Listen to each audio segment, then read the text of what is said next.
지금 거의 볼 수 없지만 제가 초등학교 다닐 때만 해도 한 해에 한 번은 시장 공터에서 서커스단을 공연한 적이 있었습니다. 눈으로 보면서도 믿기 힘든 고개를 정면들을 보면서 저도 모르게 탄성을 지르게 했던 기억들이 납니다. 이러한 서커스의 묘미는 단연 동물들의 고개이죠. 저는 거의 본 적은 없지만 호랑이나 코끼리와 같은 야생 동물들이 펼치는 그 고개가 참 볼만하다고 합니다. 그런데 사람들과 친근한 강아지나 말이 아니라 이 호랑이나 코끼리와 같은 야생동물이 어떻게 조련사에 의해 쉽게 조련될 수 있는 걸까요? 코끼리를 조련할 때 이런 방법을 쓴다고 합니다. 어린 코끼리의 코를 꿰어서 말뚝에 묶어 놓는다고 하죠. 그러면 처음에는 굉장히 불편하여 몸부림치지만 몸부림칠 때 고통스러운 경험 때문에 어른 코끼리가 되어도 자신을 붙잡고 있는 이 말뚝을 뽑고 자유로울 수 있는 능력이 있으면서도 어린 시절에 겪었던 그 고통스러운 경험 때문에 도망가지 못한다고 합니다. 또한 밧줄을 푸는 노력을 하지 않고 먹고 사는데 문제가 없기도 하죠. 이것을 일컬어 말뚝에 매인 코끼리라고 말합니다. 자신의 능력을 망각하고 과거의 경험에 사로잡혀 변화하지 않는 길들여진 상태를 말하는 거죠. 커다란 코끼리가 작은 말뚝에 묶여 얌전히 있는 모습을 보면 굉장히 신기한 것 같지만 코끼리 입장에서 보면 굉장히 슬픈 일입니다. 시키는 대로 하면 먹을 것 주고 더 이상 음식을 찾으러 다니는 수고를 하지 않으니 이 평안한 삶을 느끼니까 진정으로 자신의 능력을 망각한 상태에 있는 코끼리의 모습은 굉장히 불쌍하게 보여집니다. 저는 자신의 능력을 망각한 채 서커스 단원에 의해 길들여진 코끼리를 보면서 어쩌면 이 땅에 살고 있는 우리 역시 세상의 가치에 사로잡혀 하나님의 원리가 아닌 세상의 원리대로 조종되는 이 말뚝에 매인 코끼리와 같지 않을까 하는 생각을 가졌습니다. 서커스단의 코끼리가 자유롭게 다녀야 할 동물로서의 역할은 망각한 채 현실에 타협하여 사는 것처럼 나 역시 하나님의 자녀로서 본분은 잊은 채 나와 내 가정의 현실적인 문제에만 급급한 삶을 살아가고 있는 건 아닌지 생각합니다. 하나님의 자녀로서 주시는 은혜와 풍성함 그리고 사명에 대한 열망 없이 현실에 안주하는 길들여짐 속에 살고 있지 않은지 생각하게 되죠. 길들여진 코끼리처럼 현실에 안주한 삶, 사명은 망각한 채 우리의 삶에 어떠한 영향력도 주지 못한 교회 안에 갇힌 신앙생활을 하고 있는 것은 아닌지, 그러한 신앙에 길들여 있는 건 아닌지 되돌아볼 필요성이 분명히 있습니다. 오늘 우리가 함께 읽은 본문 말씀 속에서도 마치 현실에 안주하며 자신의 사명을 망각한 자가 나오죠. 그는 바로 사사 기드온입니다. 이때까지 나온 사사들과 서뭇 다릅니다. 왜냐하면 이제까지 나온 사사들은 여러 가지의 외적 상황은 열악했고 부족했지만 모두 용기가 있었습니다. 믿음이 있었습니다. 하나님만 의지하면 얼마든지 외적인 환경을 극복할 수 있다는 사실을 알았습니다. 그러나 오늘 본문에 나온 이 기드온은 한마디로 표현하자면 겁쟁이 같습니다. 여호와의 사자가 기드온을 찾아왔을 때 그는 반갑게 맞이하지 않습니다. 특별히 오늘 본문을 살펴보면 이 기드온이 여호와의 사자를 만난 장소 자체가 기드온의 상황을 대변해 주는 것 같아요. 오늘 본문 11절 말씀 보시겠습니다. 11절 말씀 다 같이 읽겠습니다. 여호와의 사자가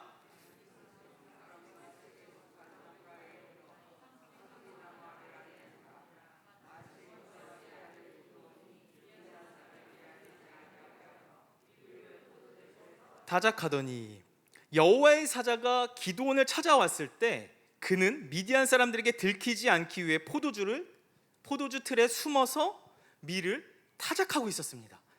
혹시 밀을 타작하는 것이 무엇인지 아십니까?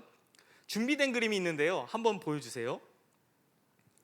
이 그림을 보는 것처럼 추수한 이 밀을 타작하려면 도르깨 같은 걸로 쳐야 합니다. 그래야지 알곡이 나오거든요. 그리고 알곡과 가라지를 구분하기 위해서 채질 혹은 키질이라고 하죠.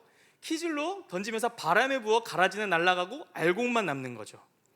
그리고 알곡과 가라지를 구분하기 위해 이 키질을 하는데, 중요한 거는 이 밀을 타작하고 키질을 하려면 좁은 공간이 아닌 넓은 공간이 필요합니다. 그런데 기드온은 지금 이런 작업을 포도주 틀에서 하고 있다는 것이죠. 포도주 틀이라고 하면 이 당시에 포도주를 만들기 위해 포도주를 짜는 굉장히 협소한 장소를 의미합니다. 더 놀라운 것은 기드온이 그 작업을요 몰래 하고 있다는 거죠. 그는 넓은 공간을 두고 협소한 공간에서 밀을 타작한 이유가 도대체 무엇이었을까요? 그 이유는 사람들의 눈에 띄지 않기 위함이었다는 거죠. 이러함은 기드온을 비롯한 이스라엘 사람들이 얼마나 미디안의 압제로 두렵고 떨림 가운데 살고 있는지를 보여주는 모습입니다. 더불어 본문을 보면 기드온의 성격 또한 어떠했는지 대략적으로 짐작할 수는 있습니다. 포도주 틀에 숨어서 밀을 타작하고 있는 기드온은 대장부가 아닌 두려움이 많고 소심한 성격이었을까라고 짐작할 수 있죠. 이런 그에게 여호와의 사자가 나타나 무엇을 말합니까? 큰 용사여 라고 부르며 여호와께서 너와 함께 계시도다라고 말합니다. 11절에 보면 요아스는 기드온의 아버지로서 므낫세 지파의 아비에셀의 가문의 수장입니다. 이 므낫세 지파는요 그렇게 강한 지파가 아닙니다. 심지어 동생 에브라임 지파에게도 밀린 지파이죠. 그게 바로 므낫세 지파예요. 무엇보다 15절 말씀을 보면 기드온은 스스로 므낫세 중에서도 가장 약하며 자신의 형제들 중에서도 가장 어리다고 말합니다.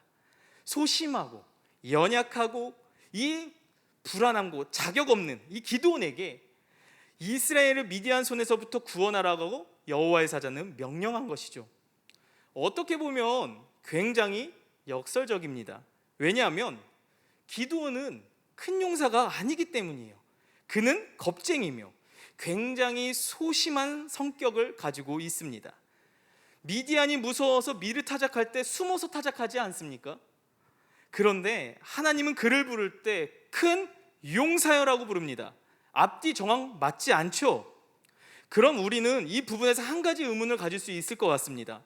포도주 틀에서 쭈그리고 앉아, 그것도 숨어서 밀을 타작하고 있는 자에게 큰 용사여라는 단어가 과연 어울리는가, 합당한가 의문을 가질 수 있습니다. 그의 모습은요 두려움을 모르는 큰 용사 행동이라기보다 굉장히 겁쟁이고 굉장히 소심한 성격을 갖고 있습니다. 그런 면에서 하나님은 이 기드온을 조롱하고 계시는 건 아닌가? 혹은 하나님께서 사람을 잘못 찾으시는 것 아닌가 생각할 수도 있습니다. 그러나 하나님은 우리 성도님들도 다 알고 있듯이 결코 실수하시는 분이 아니십니다.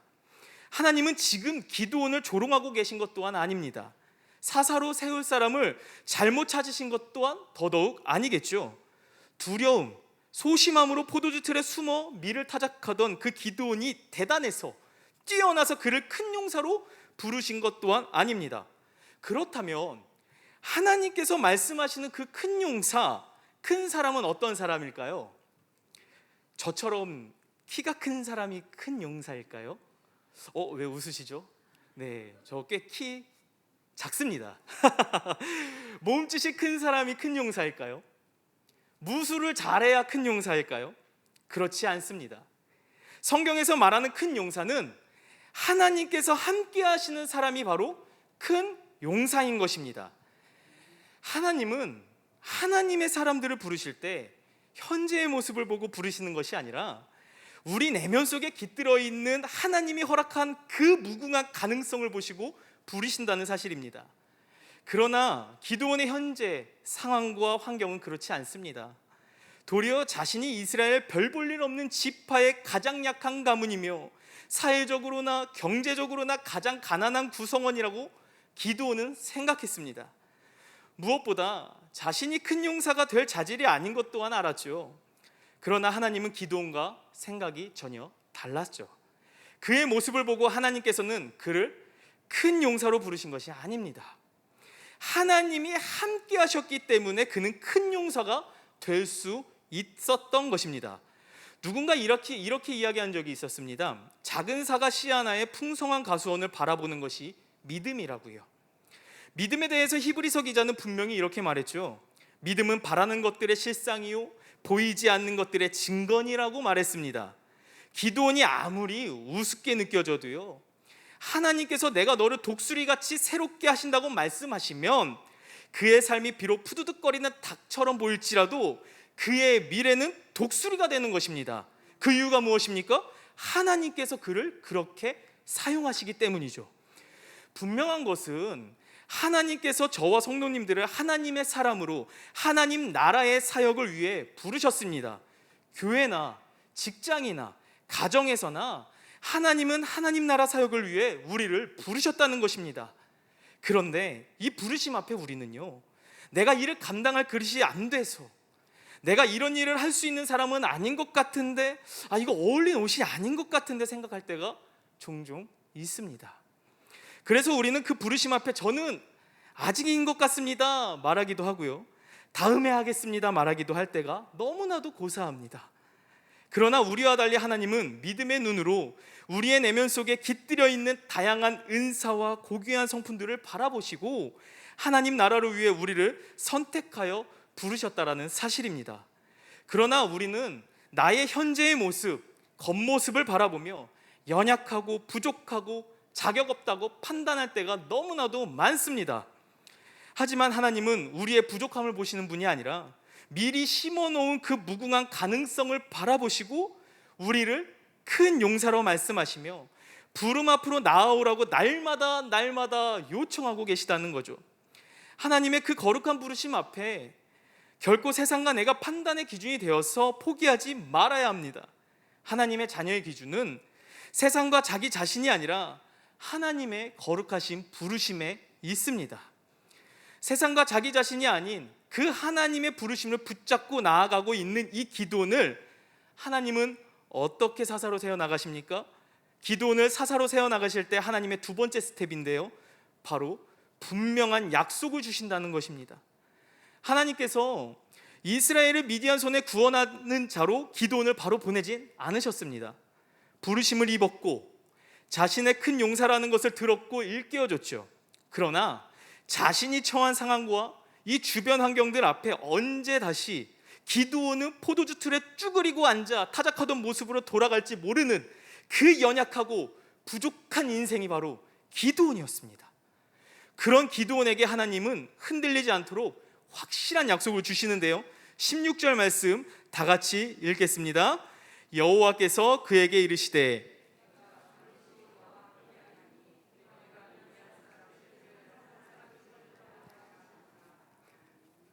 하나님은 이미 기드온을 부르실 때 여호와께서 너와 함께 계시도다라고 말씀하신 바가 있지만 한 번 더 강조하십니다. 반드시 기필코 너와 함께하리라고 말씀하시죠. 그러시면서 승리 또한 약속해 주십니다. 어떤 약속입니까? 내가 미디안 사람 치기를 한 사람 치듯 하리라고 말씀하신다는 거예요. 사실 이 말씀을 거꾸로 생각해 보면요, 기드온의 마음이 지금 어떠했는지도 생각해 볼 수 있죠. 큰 두려움과 염려와 걱정들이 그를 짓누르고 있을 것입니다. 미디안의 손에서 이스라엘을 구원하는 것은요, 그에게는 엄두도 낼 수 없는 행동이에요. 왜냐하면 이 미디안 손에서 이스라엘을 구원하는 것은 굉장히 어려운 일이었습니다. 수년 동안 한 명도 이 상황에서 벗어나기 위해 일어난 자가 그 누구도 없었습니다. 누구나 살다 보면 어떤 직책을 감당함에 도저히 내 능력으로는 감당하지 못할 것 같은 일들이 찾아올 때가 있습니다. 하나님께서 우리에게 예상하지 못한 새로운 직책과 직무를 주시고 새로운 사업을 일으킬 뿐더러 이전에 감당해보지 못했던 일들로 부르시며 그 일들을 우리에게 맡겨주실 때가 있습니다. 그 앞에서 우리는요, 기드온처럼 두려움, 염려, 고민들에 사로잡히게 되죠. 그 누구도 그 앞에 자유로운 사람은 없습니다. 가령 제가 이 강단 앞에 서서 하나님 말씀을 선포하고 있는 것 또한 그런 일 가운데 하나라고 생각합니다. 저는요, 원래 목회자가 꿈이 아니었습니다. 저희 꿈의 리스트에는 목회자가 없었습니다. 사실 저의 꿈은요, 국악인이었습니다. 네, 놀라시죠? 그래서 초등학교 시절부터 청소년 시기까지 저는 국악을 했습니다. 그쪽으로 굉장히 재능이 있었습니다. 나중에 기회가 되면 제가 상무 돌리는 거 한번 보여드리고 싶네요.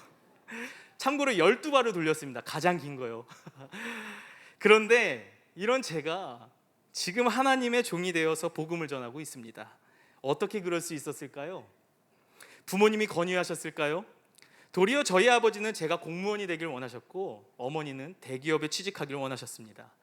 그렇다면 대학을 기독교 교육, 대학원을 신학대학원 나와서 목회자의 길을 가는 걸까요? 신학대학원을 졸업해도 사역의 길을 걷지 않은 분들이 너무나도 많습니다. 왜냐하면 부르심과 소명이 없기 때문이죠. 제가 목회자의 길을 가는 딱 한 가지 이유는 하나님께서 제게 찾아오셔서 제가 미처 알지 못하고 있었던 그 목회자에 대한 부르심에 대해 말씀해 주셨기 때문이에요. 무엇보다 하나님은 그 부르심에 끝나지 않으시고 확실한 약속의 말씀을 주셨습니다. 그 약속의 말씀은 이사야 41장 10절 말씀인데요. 두려워하지 말라, 내가 너와 함께함이라. 놀라지 말라, 나는 내 하나님이 됨이라. 내가 너를 굳세게 하리라. 참으로 너를 도와주리라. 나의 의로운 오른손으로 너를 붙들리라. 이 약속의 말씀을 받은 저는요, 제가 주의 종으로 가기로 결정합니다. 그 이후부터 말씀을 전할 때마다 가장 먼저 하는 것은 하나님께 이 약속의 말씀을 붙들고 기도합니다. 하나님, 제게 약속하셨습니다. 붙들어 주십시오. 도와주십시오. 지금 기드온에게 있어서 이스라엘을 미디안 손에서 구원하는 것은 바로 이런 일들입니다. 부르심을 입었지만 자기 자신을 보면은요, 답이 없습니다. 불가능한 일이죠. 부르심을 입은 것과 담대히 나아가 싸우는 것은 완전히 다른 차원의 문제입니다. 그래서 하나님은 기드온이 흔들리지 않도록 확실한 약속을 주셨습니다. 내가 반드시 너와 함께하리니 내가 미디안 사람을 치기를 한 사람 치듯 하리라. 약속을 붙들어 주신 것입니다. 사랑하는 성도 여러분, 사람의 결연한 의지나 능력, 감정을 비롯하여 세상 모든 것들은요, 시시때때로 변화무쌍하죠. 부르심 앞에선 결코 충분하진 못합니다. 불완전합니다. 그러나 하나님의 말씀은 다릅니다. 이 약속은 영원하며 우리 가운데 온전한 능력으로 역사하심을 저는 믿습니다. 약속의 말씀은 부르심 앞으로 나아가며 우리를 가능케 하죠. 충분하고도 넘쳐나게 한다는 것입니다. 하나님은 오늘도 말씀 가운데 우리와 함께 하십니다. 하나님은 오늘도 우리가 부르심 앞에 흔들리지 않도록 말씀으로 붙드실 뿐 아니라 용기를 주시는 하나님이십니다.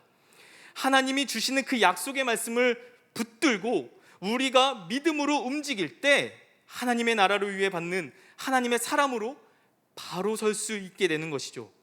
자기 소견에 옳은 대로 살아가고 있는 이 혼란한 시대 속에서 하나님의 사람으로 부름받는 우리는 무엇을 의지하며 무엇을 붙들어야겠습니까? 나를 부르신 하나님 한 분밖에는 없는 줄 믿습니다. 하나님은 우리에게 말씀으로 찾아오셔서 함께 하시며 모든 것을 감당할 수 있는 힘과 능력을 베풀어 주시는 분임을 저는 믿습니다. 하나님께서 우리들을 하나님의 사람으로 부르실 때 주셨던 그 약속의 말씀이 무엇입니까? 바쁘시고 분주한 세상 속에서 살아가면서 아예 잊어버리고 살고 있는 건 아닌지요? 성경은 말합니다. 이사야서 40장 8절 말씀에 푸른 마르고 꽃은 시드나 우리 하나님의 말씀은 영원히 서리라 하라. 아멘.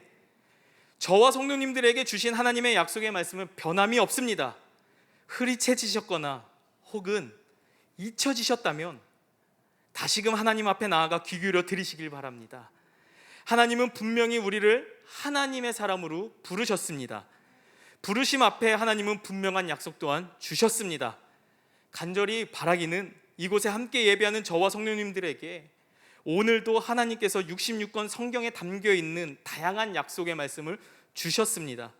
그 약속의 말씀을 견고히 붙들고 하나님의 거룩한 부름 앞에 담대히 나아가는 저와 성도님들의 삶이 되시기를 바랍니다.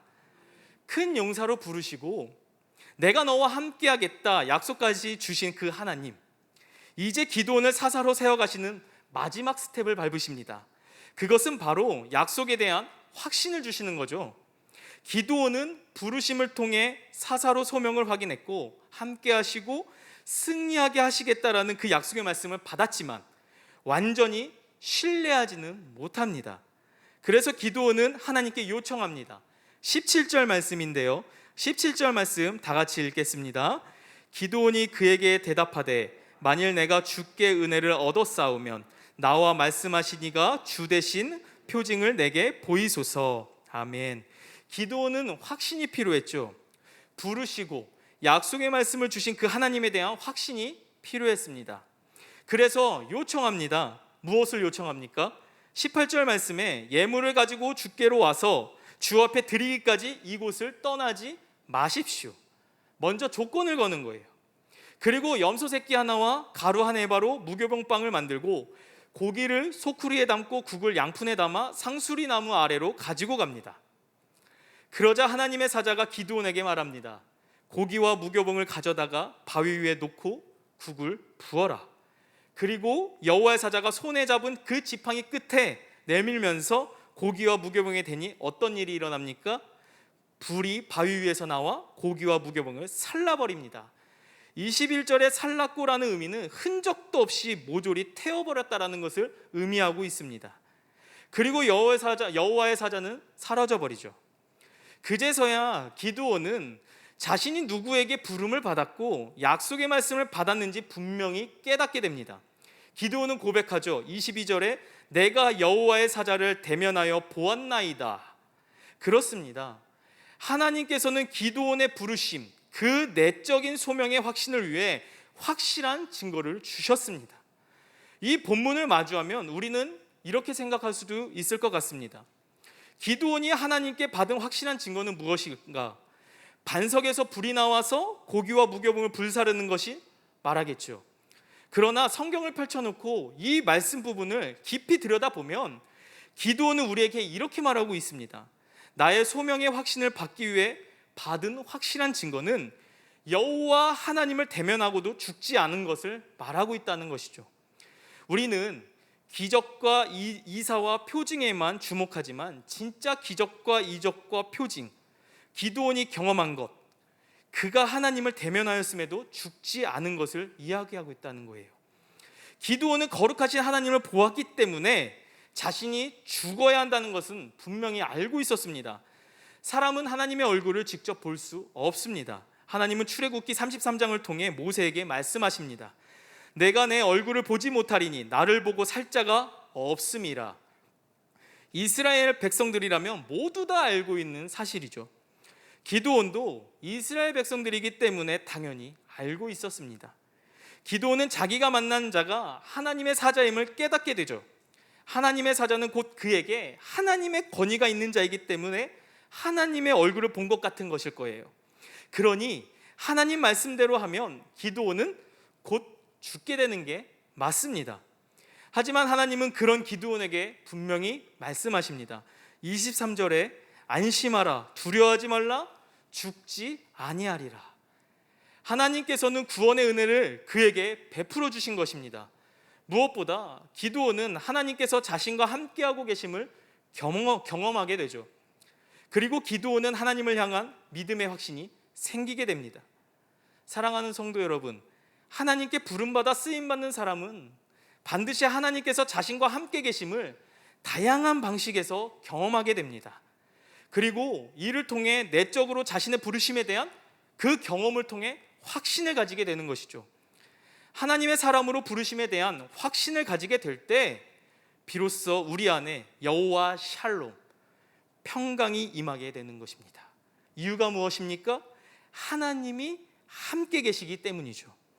하나님은 오늘도 지금 이 시간도 하나님 나라를 이루기 위해 많은 사람들을 하나님의 사람으로 부르시고 계십니다. 그 부르심 속에 하나님은 분명한 약속의 말씀을 주셨죠. 어떤 말씀입니까? 내가 너와 함께 하겠다.